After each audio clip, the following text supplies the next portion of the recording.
Va bajando ya, va bajando ya, va bajando ya el Espíritu de Dios. Si mi pueblo empieza a orar y deja al Señor obrar, va bajando ya el Espíritu de Dios. Amados hermanos en el Señor, la Corporación Renovación Carismática Católica y la Escuela de Misioneros Juan Pablo II continúa compartiendo con ustedes las enseñanzas del curso El poder de la fe y la oración de intercesión en los siervos de Dios en el Nuevo Testamento. Hoy meditaremos la enseñanza. El carisma de oración de intercesión es dado por el Espíritu Santo a sus siervos y a sus siervas. Dios los colme de bendiciones. Déjalo que se mueva dentro de tu corazón. Se siente aquí, se siente aquí, se siente aquí. El Espíritu de Dios se siente aquí. Si los hombres de la tierra glorifican al Señor, el Espíritu de Dios se siente aquí.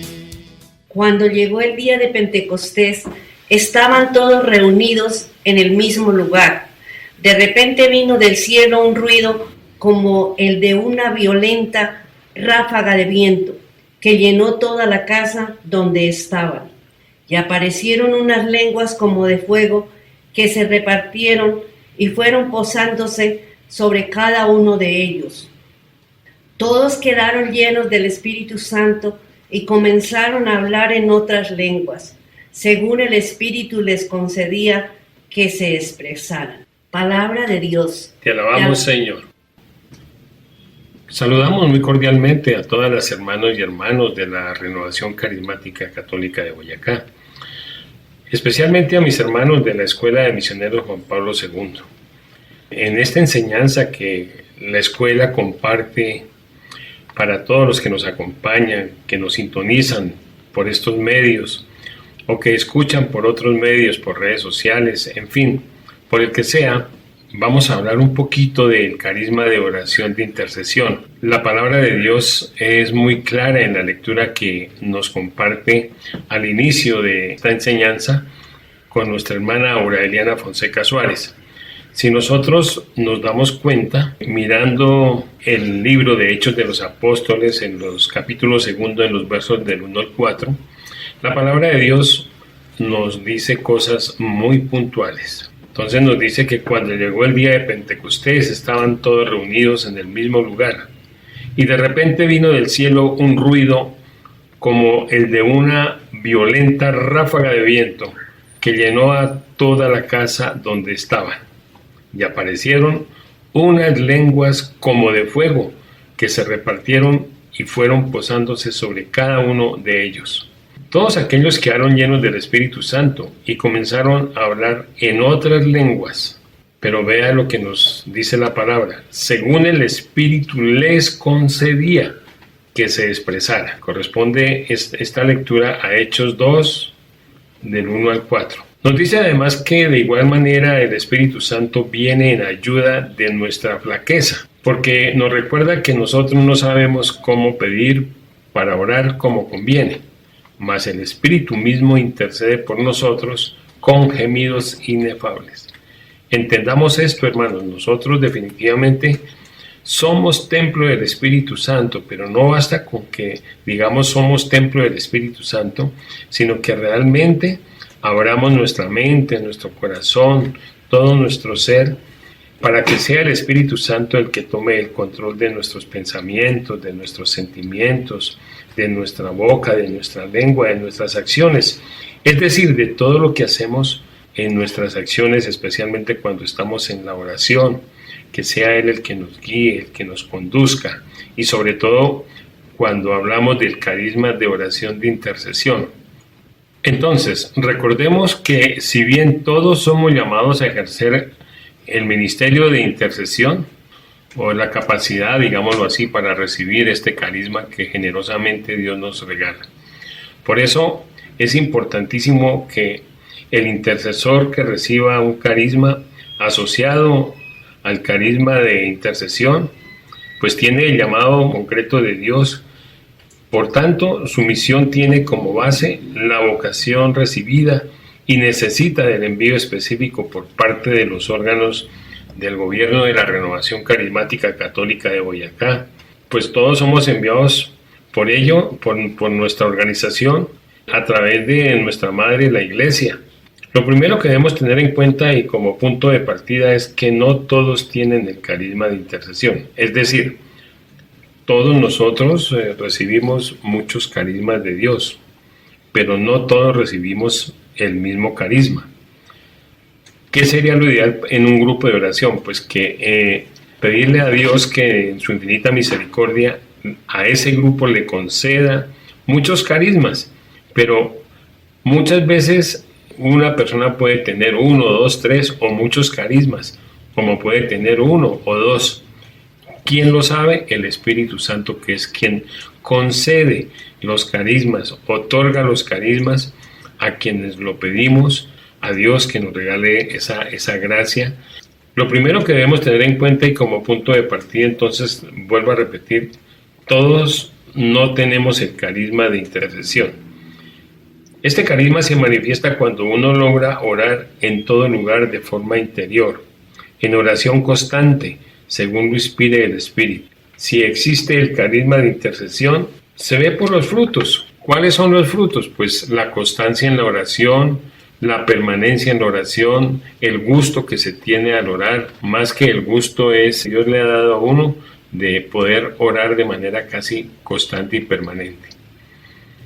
Los carismas que deben tener los integrantes del Ministerio de Intercesión. Dice que debe reunirse 1 o 2 veces por semana, acompañar en todas las actividades, interceder por las necesidades principales de la comunidad a nivel personal, a nivel familiar, a nivel eclesial y a nivel social. Nos recuerda que este grupo de intercesores está al servicio de Dios y de sus hermanos, no es al servicio personal ni al servicio de determinada causa.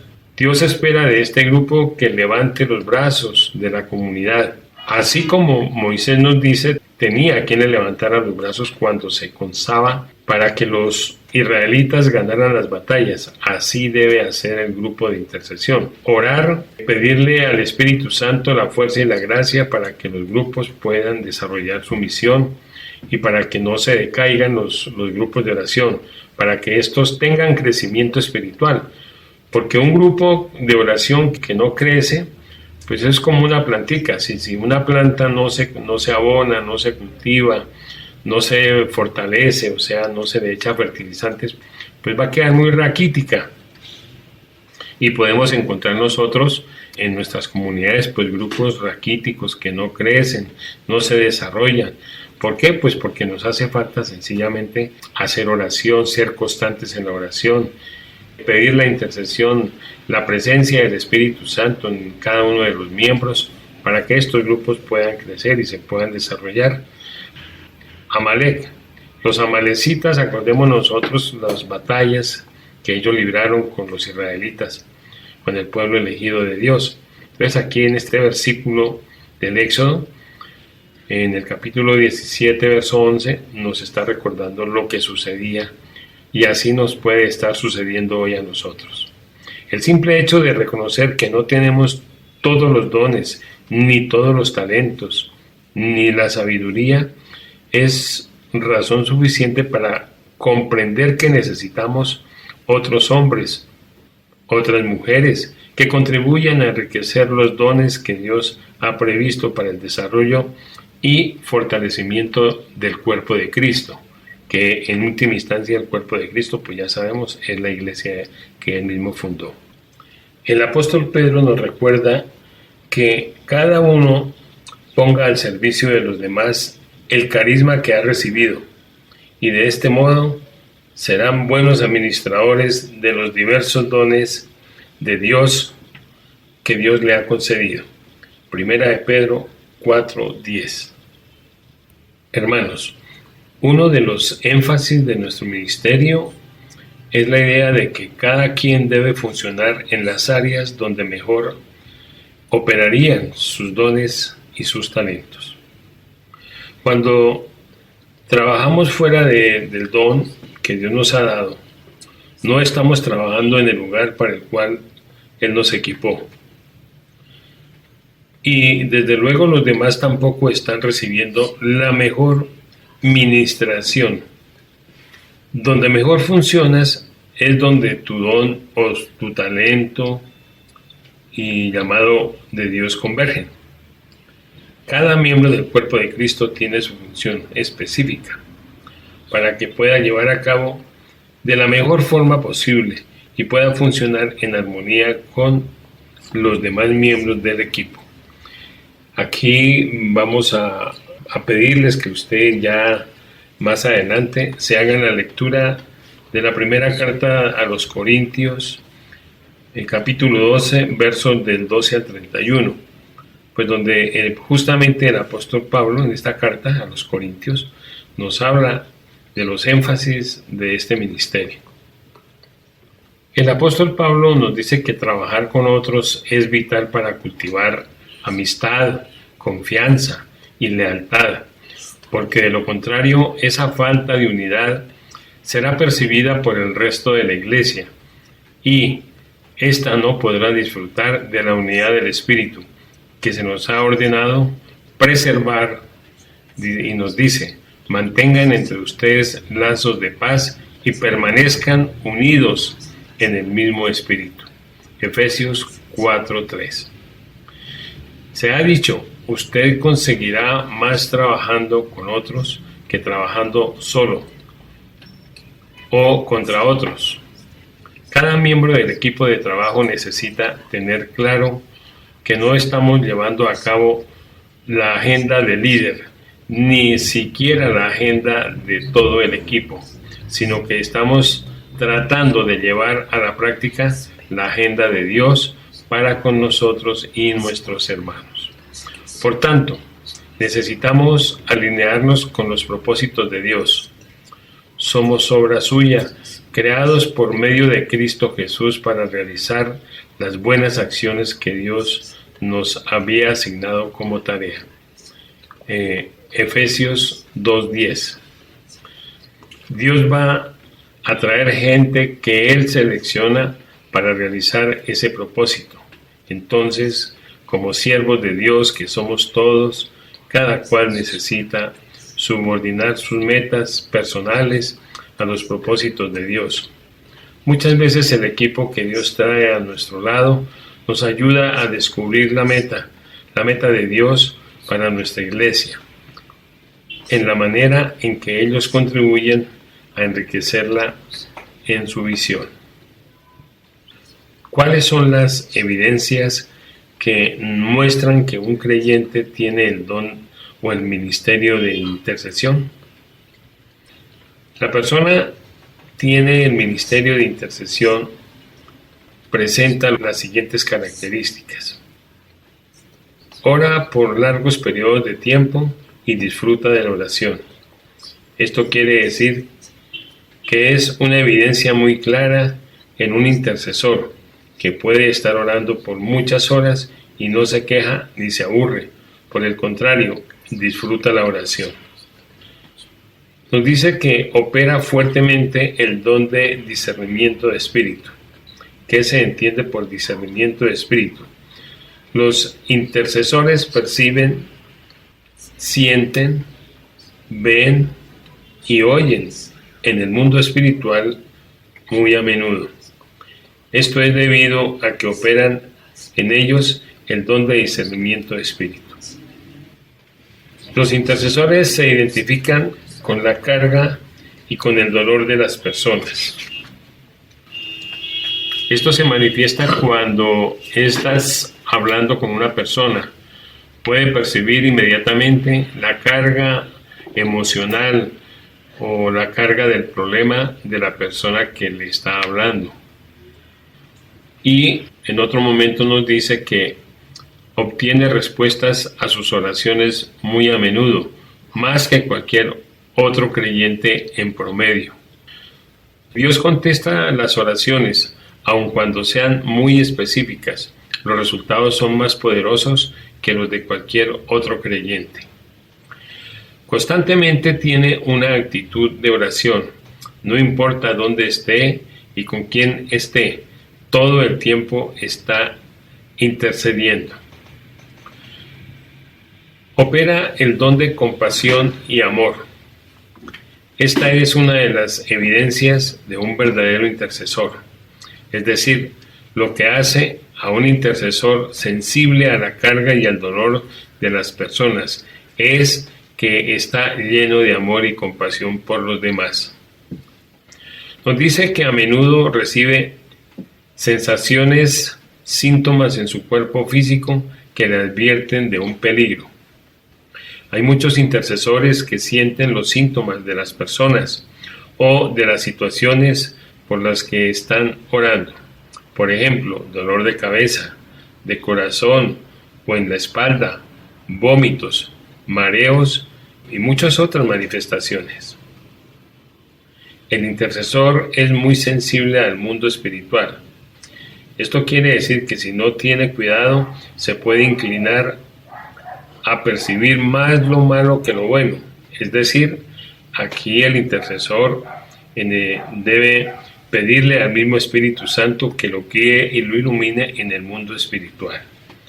Esa confianza debe ser plena en el Espíritu Santo y desde luego en el poder de Jesús. Tiene una pasión profunda por la oración y la intercesión. Los intercesores siempre y por lo general odian las injusticias, vinieren de donde vinieren. Podríamos estudiar más evidencias que presenta un intercesor, pero creo que las características mencionadas anteriormente son como las más comunes, son las que más se manifiestan en estos hermanos. Hermanos, para concluir esta enseñanza, vamos a tomar el capítulo 12 de la primera carta a los Corintios del apóstol Pablo. En este capítulo nos hace unos énfasis la palabra muy puntuales. Nos dice que hay diferentes dones espirituales, pero el Espíritu es el mismo. Hay diversos ministerios, pero el Señor es el mismo. Hay diversidad de obras, pero es el mismo Dios quien obra todo en todos. La manifestación del Espíritu que a cada uno se le da es para provecho común. A uno se le da por el Espíritu palabra de sabiduría, a otros palabra de conocimiento según el mismo Espíritu, a otros el don de la fe por el Espíritu, a otros el don de hacer curaciones por el único Espíritu, a otros poder de hacer milagros, a otros profecía, a otros reconocimiento de lo que viene de lo bueno o del mal, a otros hablar en lenguas y a otros interpretar lo que se dijo en lenguas. Y todo esto es obra del mismo y único Espíritu que da a cada uno como quiere. Las partes del cuerpo son muchas, pero el cuerpo es uno. Por muchas que sean las partes, todas forman un solo cuerpo. Así también es Cristo. Hemos sido bautizados en el único Espíritu para que formáramos un solo cuerpo, ya fuéramos judíos o griegos, esclavos o libres, y todos hemos bebido del único Espíritu. Un solo miembro no basta para formar un cuerpo, sino que hace falta muchos miembros. Supongan que diga el pie, no soy mano y por lo tanto no soy del cuerpo. No por eso deja de ser parte del cuerpo. O también que la oreja diga, ya que no soy ojo, no soy del cuerpo. Tampoco por eso deja de ser parte del cuerpo. Si todo el cuerpo fuera ojo, ¿cómo podríamos oír? Y si todo el cuerpo fuera oído, ¿cómo podríamos oler? Dios ha dispuesto los diversos miembros, colocando cada uno en el cuerpo como ha querido. Si todos fueran el mismo miembro, ¿dónde estaría el cuerpo? Pero hay muchos miembros y un solo cuerpo. El ojo no puede decir a la mano, no te necesito, ni tampoco la cabeza decir a los pies, no los necesito. Aún más, las partes del cuerpo que parecen ser más débiles son las más necesarias. Y a las que son menos honorables las tratamos con mayor respeto, cubrimos con más cuidado las que son menos presentables, mientras que otras, más nobles, no lo necesitan. Dios, al organizar el cuerpo, tuvo más atención por lo que era último. Para que no se dividiera el cuerpo, todas sus partes han de tener la misma preocupación una por otras. Si un miembro sufre, todos sufren con él, y si un miembro recibe honores, todos se alegran con él. Ustedes son el cuerpo de Cristo, y cada uno en su lugar es parte de él. En primer lugar están los que Dios hizo apóstoles en la iglesia, en segundo lugar los profetas, en tercer lugar los maestros, después vienen los milagros, luego el don de curaciones, la asistencia material, la administración en la iglesia y los diversos dones en lenguas. ¿Acaso son todos apóstoles? ¿O todos profetas? ¿O todos maestros? ¿Pueden todos obrar milagros? ¿Curar enfermos? ¿Hablar lenguas o explicar lo que se dijo en lenguas? Ustedes, con todo, aspiren a los carismas más elevados. Y yo quisiera mostrarles un camino que los supera a todos. Palabra de Dios. Te alabamos, Señor. Queridos hermanos, muchas gracias por su atención. Les agradecemos en nombre de la Escuela de Misioneros Juan Pablo II y les pedimos que retomen este capítulo, que retomen la primera carta a los Corintios del apóstol Pablo y sigamos juiciosamente preparándonos, porque esto no es capacitándonos, sino preparándonos para que nosotros, como templo del Espíritu Santo, Él se manifieste con dones y carismas en abundancia para nuestros grupos de oración y para nuestras comunidades. Que tengan un resto de semana muy feliz. Va bajando ya, va bajando ya, va bajando ya el Espíritu de Dios. Si mi pueblo empieza a orar y deja al Señor obrar, va bajando ya el Espíritu.